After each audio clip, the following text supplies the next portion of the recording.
It's Sunday morning, and every decent man and woman is listening to Test Miles with Nick Miles on FM News 101 KXL. Buckle in.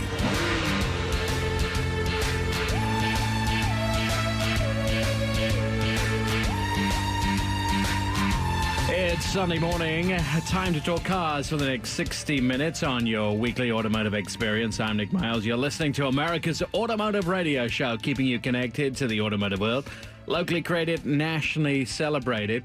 We had some good news this week.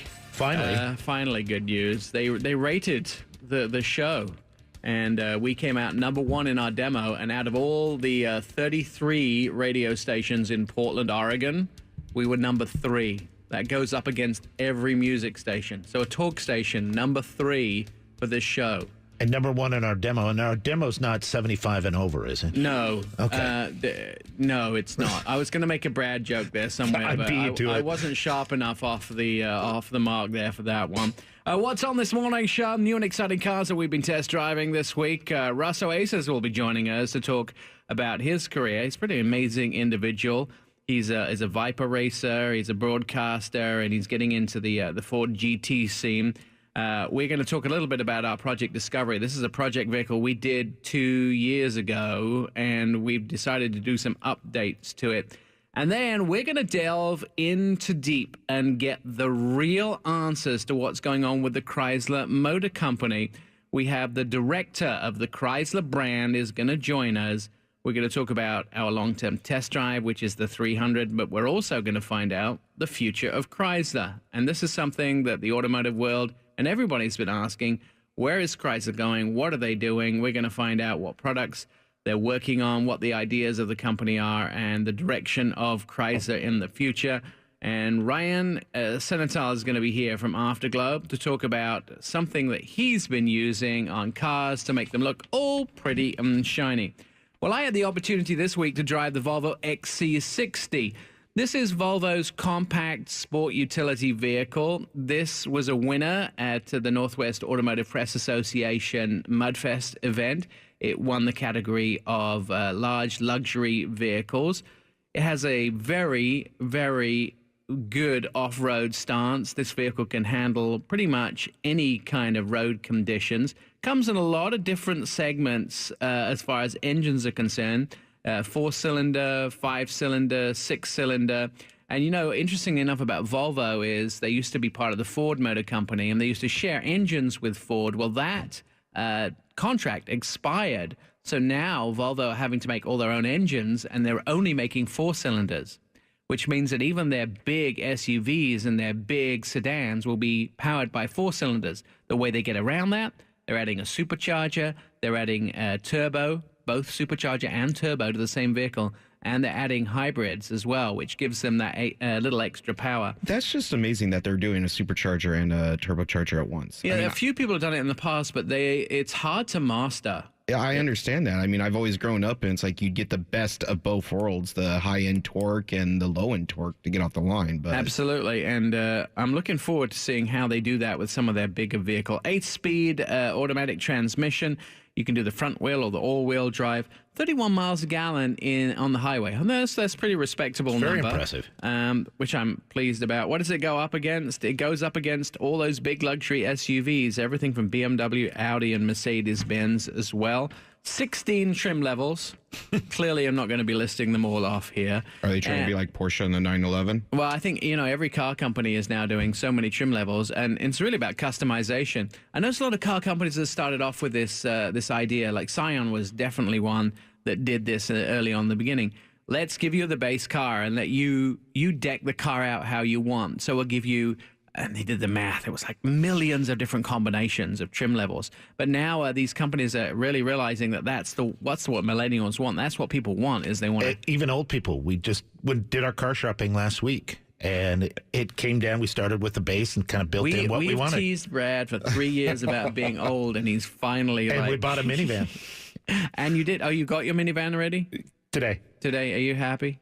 Yeah, very. It doesn't matter if I'm happy. Oh, it only matters if your wife's happy. Correct. All right. See, this is a man that obviously good for the female population of the world. The starting price is $36,600 for this Volvo XC60. You can go all the way up to $51,300 base price for that's without adding on all of your trims and all of your extras. All right. So when I came across, people, when I come across people who are interesting in the world of automotive, I want to get hold of them and talk to them. And when I come across this car maven, I was very impressed by him. He's been a radio guy, has 45 years experience in the business. He races Dodge Vipers. It's an absolute must to have him on America's Car Radio Show. His name is Russ Oasis. Russ, welcome to America's Car Radio Show. Let me ask you, first of all, when did your love of cars begin? Well, Nick, I think I was about 4 years old, but before I tell you more about that, I just want to congratulate you as a broadcaster for your ratings, because that is a phenomenal feat. Yeah, it is. And when I took over this show about 3 years ago, I thought, well, I will be extremely lucky to survive a year. It looks like 3 years in, and we're ruling the roost, as it were. Without getting into inside baseball, the rating system so punishes talk shows these days, and that's just incredible that you're number 3 overall. Just incredible. Congratulations. Thank you, sir. And I like the fact that all those people listening to music radio prefer listening to us instead, which makes me too. Me too, Nick. There you go. All right, so let's talk a bit about racing. So you started at the age of 4. Yeah, I mean, I was into cars at 4 years old, and when I would turn 12, I remember really clearly my brother saying to me, my brother was quite a bit older, and he had an MGA coupe, a 1959 MGA coupe. Nice. And he said, "What do you want for your birthday?" And I said, "I want to drive your car." And he let me. That was my birthday present. My 12th birthday present was driving his MGA coupe. Excellent. And did it come back in one piece? Yes, okay. It did. As a matter of course, it was in a large parking lot, so there wasn't much to hit, but it did come back in one piece. And then to put a cherry on the sundae, I used to sneak my father's '57 Chevy out when I was 13 years old.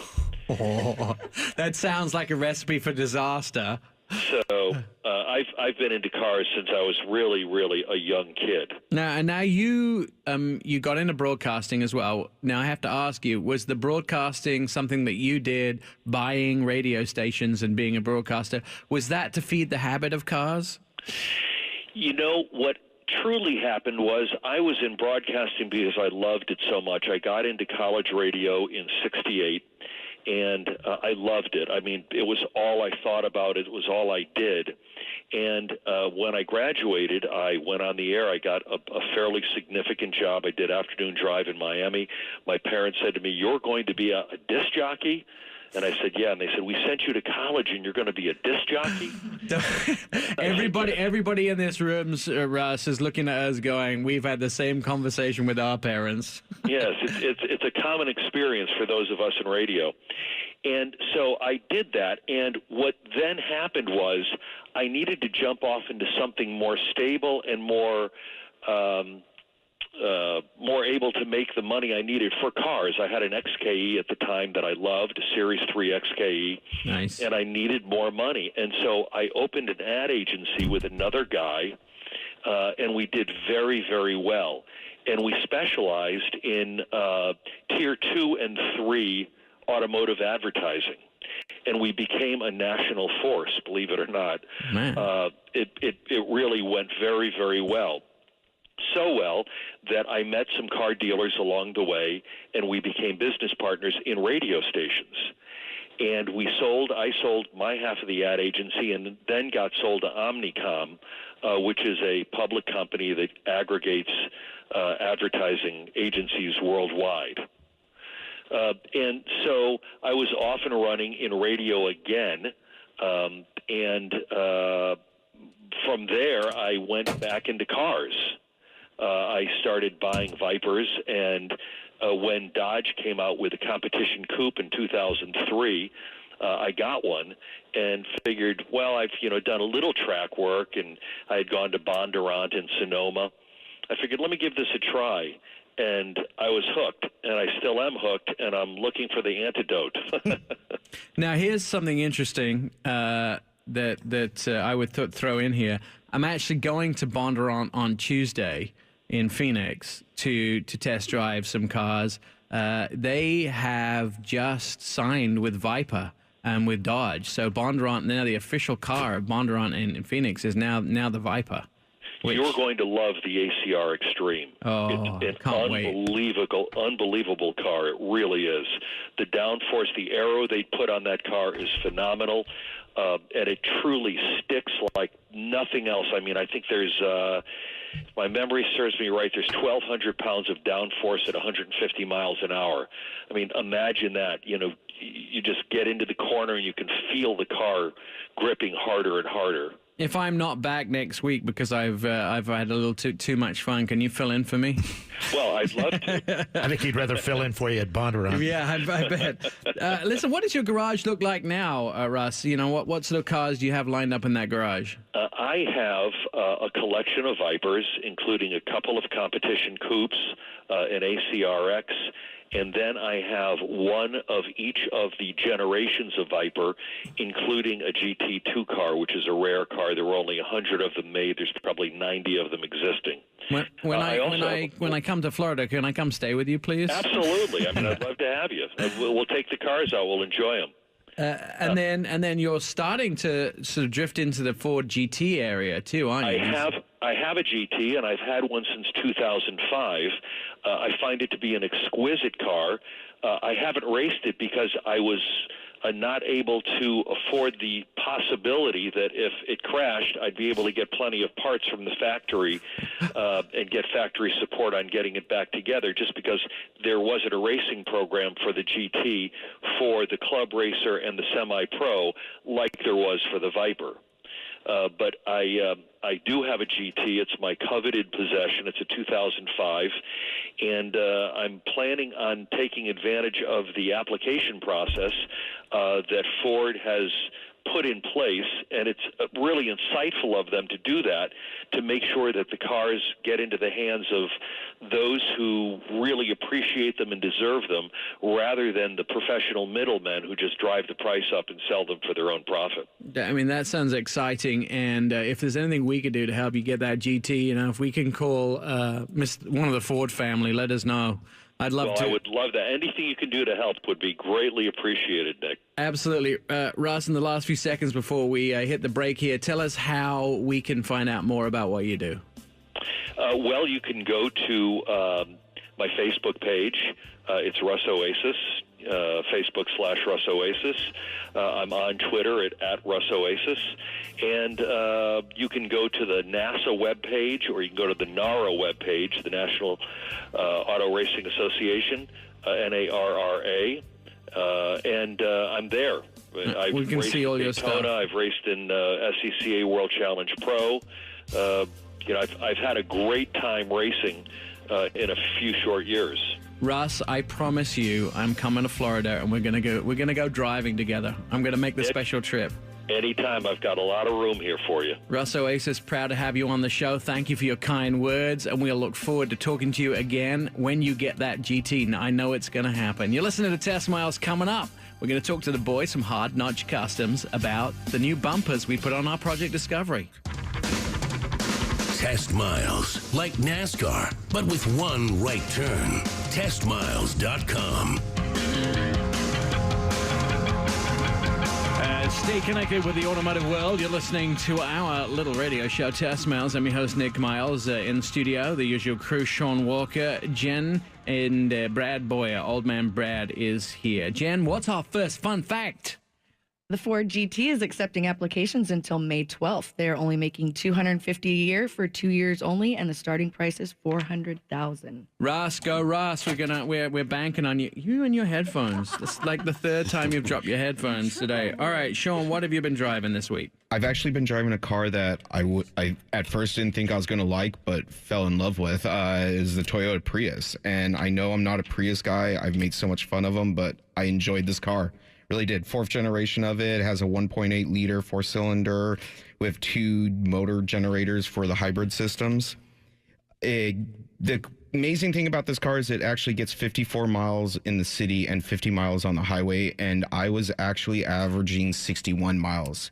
the way I drive, and yes, this Prius was not driving slow in the left lane. I drive normal, how I normally drive. A lot of cool tech in it. It has a color heads-up display, wireless charging, which I think every car now needs, where you can just throw your car or your phone down and it charges on a power mat. Also has a system where it will not allow you to hit anything in a parking lot. So older people like Brad, who might not be able to see things, love that. 6 different trim levels, and it's a little weird how they do their trim levels, but it's called 2, 3, and a 4. So I don't get where they came up with that, but that's their trim levels. New double wishbone suspension, and it actually makes the car drive like a car and not a hybrid where it brakes a little harder for people. The things I really love about it is that they went away from kind of this wedge look and actually made it look like a car. It has a beautiful look to it. The interior is really nice and stunning. The only down I have is that they have this little white plastic thing on the steering wheel that just, it doesn't go with the car. But I'm not a designer. Starting price is $24,200, and the one that I was test driving was $33,381. Excellent. All right. So do you guys recall our very first project vehicle? It was about 2 years ago, Project Discovery. We collaborated between lots of aftermarket companies, including Mobile West, Certified Automotive Repair, MXC, the wrap company, did the exterior, and we worked with Wheelcraft and others. But we decided to do a few more things on this vehicle, and the team from Hard Notch Customs in the studio today to give us an insight on what you guys did. We decided to do super beefy bumpers on those, and from the looks, I don't know, did we post them online yet? They are online right now. You can go and look at them. You guys finished the vehicle. What did you do? Yeah, we got her just dialed in just a little bit further. You know, we got engineered and designed a front winch bumper for it, added some functionality with some, aftermarket running lights, and yeah. It looks pretty sharp, those sort of LED lights embedded right inside the bumper. Oh, yeah, you're going to love those. Yeah, just switched, 3,000 lumens, ready to rock and roll, So if I'm getting annoyed with the guy in front of me because he's going too slow in his Toyota Prius, I can turn them on and just... Done, yeah. He's getting out of the way. Can I, now I can winch other people out of the mud, right? Exactly. And yourself, either, whatever you get yourself into. I never get stuck. Oh, yeah, see, smart man. I never get stuck in the mud.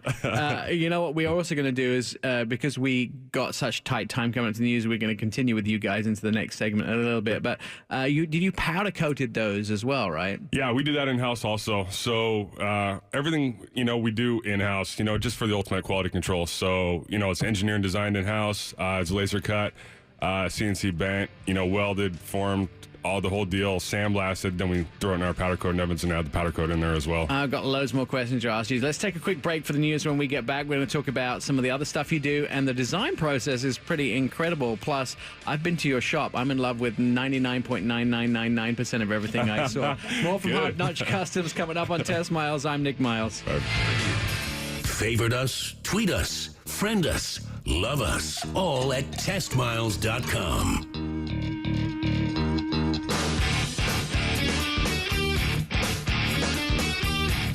We'd like to thank you for being part of our radio show. Now, time to bring you another fun fact. Here's our fun fact girl, Jen. Okay, the first rubber bumper was invented by a British inventor, Frederick Richard Sims, in 1901. Let me just tell you, you're probably better off to have a Hard Notch Custom powder-coated bumper. Now, yeah. Only way to go. Than a British Forget that rubber bumper. All right, guys. So you, apart from working on Project Discovery, and pictures are online at Facebook. I should also mention, by the way, if you go to my Facebook page, and also if you go to Periscope, you can see the show live. We now have the show live online, and the best part about it is we have these new cameras where we can start switching. So Ryan's busy back in there switching between cameras, so you can get lots of different angles. Hopefully, if he knows which button he's pressing. You've been working on some celeb cars too, haven't you? Couple, yeah. We just got done doing a couple of the guys from Gold Rush, Alaska, the Discovery Channel show. We decked out Todd Hoffman's Dodge, then Jim Thurber, we did his truck as well, then Andy Spinks. So yeah, getting them all dialed in, so they can actually go use them, when they're out there on the mines, working away, getting the gold. So, just the functionality, it's just they've got everything that they need. Yeah, they did. Yeah, Todd went with a lot of light bars. You know, he did our beauty line, which is a little bit smaller profile of a bumper, but all set up with enclosed light bars and stuff like that. Then Jim went with the big moose knuckle sandwich brush guard, which is the big full headlight protection. You know, so yeah. A lot of fun. One more question before we let you go. Sure. So the design of these vehicles is pretty outstanding because you sent me all of these different CAD drawings that you did. I mean, you guys you're doing a lot of design drawings and all those sort of things, but it's not like you're going to a shop and going, I'll bend this piece here and I'll weld this together here and then we'll powder coat it and be fine, right? Yeah. There's a lot of design that goes into these things. There is. And we just have a great group of guys and great, that are real passionate about what we do, so Chris, one of our designers, he's got a beautiful eye, to see, the truck and, match some of the lines and, but also add the functionality, the winch, the lights and all of it, as well as the protection of the bumper, so yeah, a lot of it goes into it, a lot of 3D, models and stuff like that, before we actually put it into production. If you guys are around tomorrow, because I'm off to Bondurant racing the rest of the week, but if I want to come out and see it, I want to come collect it because I'm kind of super excited. There we go. It too. I'll get a truck stuck out back and use that winch. Break it in. Nice. We'll pull something across the road or something like that. Before we get to Brad's review, tell us how we can find out more about Hard Notch Customs. You can check us out online, www.hncusa.com, Facebook and Instagram, HNCUSA. Then give us a shout at 360-205-3252. If you want some meaty bumpers on your vehicle. And you got some great pictures online as well. Yes, definitely. All right. Thanks, guys. Thanks for coming in. Brad, what have you been driving this week? Well, I drove a vehicle that did not have meaty bumpers, but it did need to. So I had a chance to drive the Hyundai Elantra, which is the compact sedan, and a very competitive vehicle in a very competitive landscape there with the Honda Civic, Mazda 3, and the Toyota Corolla. Now the Chevy Cruze. And the Chevy Cruze that you were just on. But the Elantra was Hyundai's the largest selling vehicle for them in 2015. And for Hyundai, car sales make up 75% of their sales. The industry standard is 57%. Wow, so they're really looking to try and expand more into the bigger SUVs and the crossovers, things like that. Right. But Hyundai does cars well, and this is a really impressive vehicle. Again, 2 weeks in a row, we liked it so much, we went out and got my mom an Elantra. Look at you. So something, people need to put you in more test drive cars because when you put you in them, you go buy them. I've got lots of family. We'll get them into the vehicle. It's not hard. But this car is very attractive, both inside and out, and surprisingly roomy on the inside. And in recent years, the drive and the ride and the suspension hasn't matched the exterior and the interior. But for this year, they've added some stiffness and reconfigured the suspension so it is much better car to drive. It had been a little soft in the past. So I really liked it. 2 engine options, the 2.0 liter, 147 horsepower, and then the 1.4 liter turbo. Pricing on the vehicle ranges a bit from $17,000 up to $27,000. And typically with any Hyundai, lots of technology, lots of features, standard with the iPhone, reliability, USB, reliability, 5-star safety rating. Yeah.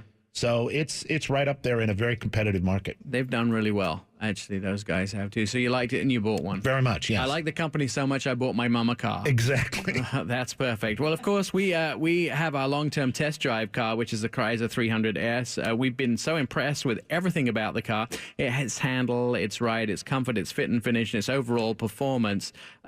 We wanted to actually get somebody on the phone to talk to us about Chrysler, about the car, and about the future of the company. So the director of the Chrysler brand is on the phone with us now, Bruce Velasek. Am I saying your last name correctly, Bruce? Oh, maybe Bruce isn't on the phone. Did we not get him on the phone? No, we lost Bruce. Well, we'll have to try and get connected with him. But one of the things that we wanted to find out about is to find out about this, the future of Chrysler, because we've been heard Sergio Marchionne, and Sergio has actually been doing a lot of stuff like looking for other car companies to bond with, as it were. And he keeps going to GM, he keeps going to Ford, and he keeps going to these guys and saying, hey, guys, we'd like to be partners with you. And that's one of the things that that they've been working on. We should have Bruce on the phone now. Are you there, my friend? Can you hear me? Yeah, I can hear you now, sir. So how do I pronounce your last name, Bruce? Velasek. You had it correct. I had it correct. Good. That's one thing I got right in today's show. Bruce, we are so impressed with this Chrysler 300, and we're going to get back to talking more about the car in a minute or so. But I was recently on the Rolls-Royce Dawn launch, and I drove that car in San Diego, and I got back and I got into the 300, and I'm like, this is kind of the Chrysler version of the Rolls-Royce. This thing is comfortable, it's big, it's well made, and you guys are selling more and more. I noticed in sales figures for March, you sold 1,000 more than you did the month before, so people are starting to catch on that this is a great car to drive, right? Absolutely. It's a fantastic car. It really offers a great package, classic American bold styling. Then on the performance side, our 8-speed transmission in a large car delivers 31 miles per gallon on the highway, so you get great fuel economy in a vehicle that can seat 5 comfortably, and it really has an eye-catching design and look that turns some heads. So it's a vehicle that we've been proud of for a long time, and people are continuing to take notice. And I will tell you that it looks very similar to, let's say, a Bentley or a Rolls-Royce. You guys did a pretty good job of actually making the car feel like it's that full luxury size, executive luxury car style, right? Absolutely.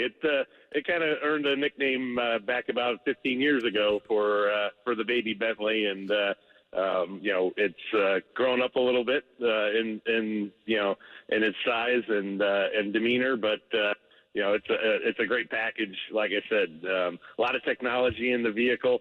Standard 8.5-inch touchscreen radio, which really, with our Uconnect system, one of the easiest in the industry to use. And so it's really just a great driving sedan that has a lot of appeal. You will also be glad of this, and that's the fact that the whole team here agrees that the Uconnect system is the best infotainment system in any vehicle in America. I'll tell you that right now. That's great. Yeah, it's the large touch screen with the easy buttons, to clearly define what you're trying to accomplish, and then we also offer redundant controls for the HVAC, the Uconnectivity with your hands-free phone, easy to access and connect. Which is a lot more difficult in other vehicles. So that's a system that we're very proud of. I need a lot more redundant controls in the vehicle. But I'm seeing a lot more of the 300s in the livery market. So people are utilizing those for town cars and even converting them into limo stuff. It's got such a good look, and you can do a lot of things with cladding to make it look very professional. Yeah, it seems to be pretty big in the back. All right, Bruce, are you ready for some hard questions? Shoot. I don't know if I'll be able to answer them all. I don't know if I'll be able to answer it all. It'll probably be the can't discuss future project. So look, Chrysler is the lead brand. It's in the name of the company, Fiat Chrysler Group. You're in the name of the company. You have 4 vehicles in your lineup, 2 of which are going away, which is going to leave you with the Pacifica and the 300. Where's this great American car company going? What are you guys doing? We're going to be down to 2 cars. The Town and Country is going to be going away, replaced somewhat by the Pacifica, although you're going to still keep that going. And Sergio Marchionne has said that the 200 doesn't have a future. So what is the future for this car company? So for the Chrysler brand, and there's a difference between the company and the brand, right? So for the Chrysler brand, in which you kind of outline there the model lineup, today's lineup with the 200, 300, Town and Country, and the Pacifica. The Pacifica does replace the Town and Country going forward. We're delivering Pacificas to dealerships now, and Town and Country will sell down, and Pacifica is an all-new vehicle from the ground up.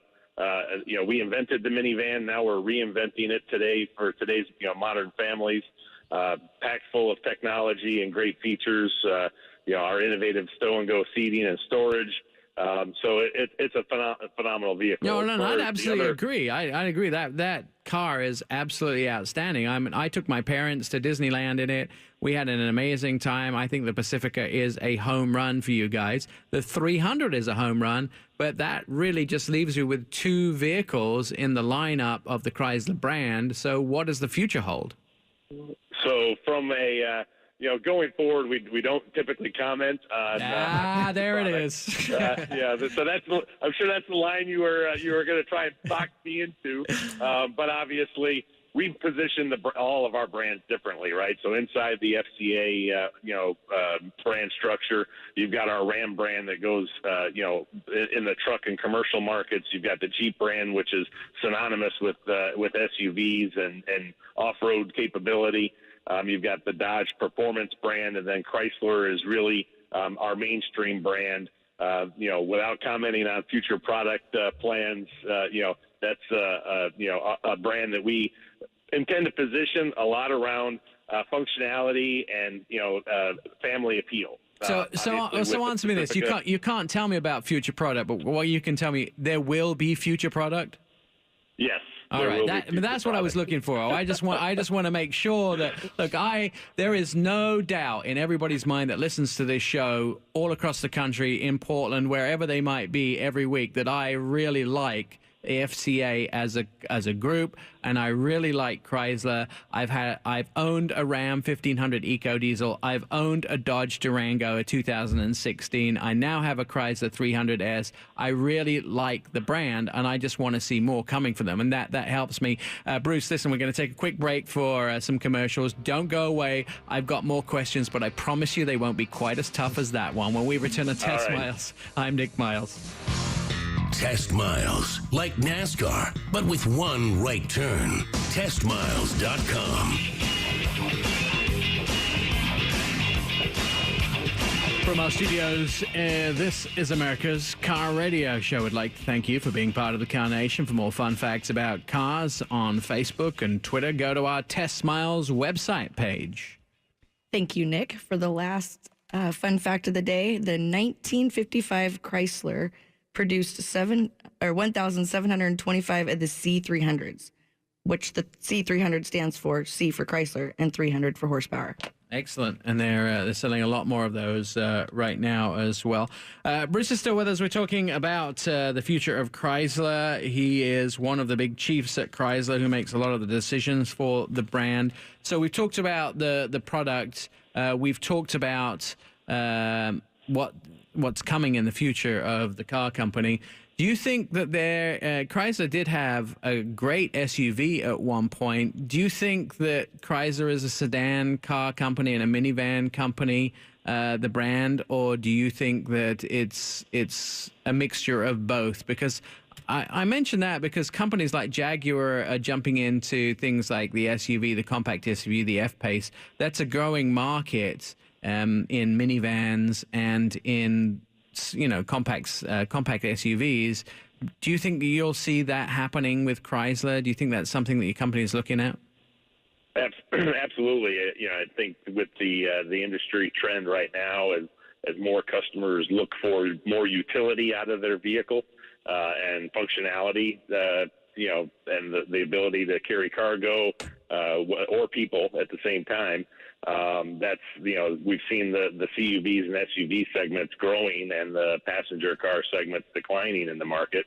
And so a lot of the OEMs are looking at, the offerings that we have in those segments and how do we, capture our more than fair share of each one of those segments that are growing in the market. So certainly something that we're looking at for Chrysler.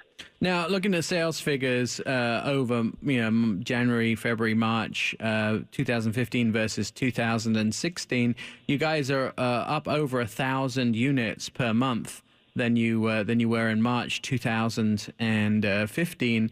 Is that increase because America's just learning about the vehicles, or you've introduced several new models recently too, several trim levels of the car as well, right? Right. So for the 300, we've got a new alloy edition model that we've just put out in the marketplace, which is really an appearance package.